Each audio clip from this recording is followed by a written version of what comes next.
පිහිටයි. ගීතාවලිය 127 පළවෙනි පදේ සඳහන් කරනවා ස්වාමින් වහන්සේගේ නොසාදන සේක් නම් සාදන්නෝ නිෂ්ඵලයේ වෙහෙසෙති. ස්වාමින් වහන්සේ නුවර ආරක්ෂා නොකරන සේක් නම් රැකවලා නිෂ්ඵලයේ අවදිව සිටී කියලා. මගේ ආදරණීය සහෝදර සහෝදරියනි, අපි දන්නවා දෙවියන් වහන්සේ නොදැන කිසි දෙයක් අපේ ජීවිතවල වෙන්නේ නැහැ කියලා. ඔබ මම අපේ තනි කැමැත්තට තීරණ ගන්න අවස්ථා තියෙනවා. එහෙම ගත්ත තීරණ අපිට වැරදිලා ඇති. එතන දෙවියන් වහන්සේගේ කැමැත්ත නැති නිසායි එහෙම වෙන්නේ. සමහර විට ඔබ යම් කාරණයක් වෙනුවෙන් ගොඩක් යාඥා කරනවා ඇති. නමුත් මතක තියාගන්න අපි කොච්චර යාඥා කරත් දෙවියන් වහන්සේගේ සැලැස්මෙන් පිට නම් ඒක සිදු වෙන්න යන්නේ නැහැ.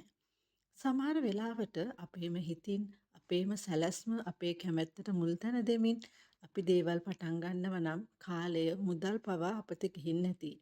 ඔබ කල්පනා කරලා බලන්න.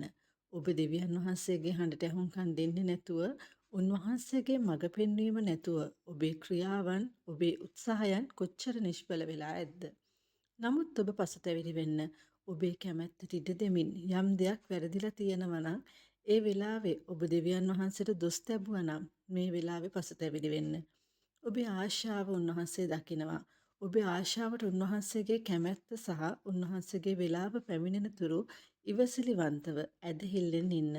අපි හිතනවට වඩා යහපත් ලෙස අපේ ආශාව ඉටු කරන්නට උන්වහන්සේ සැලසුම් කර තිබෙනවා. ඔබට ජේසු පිහිටයි.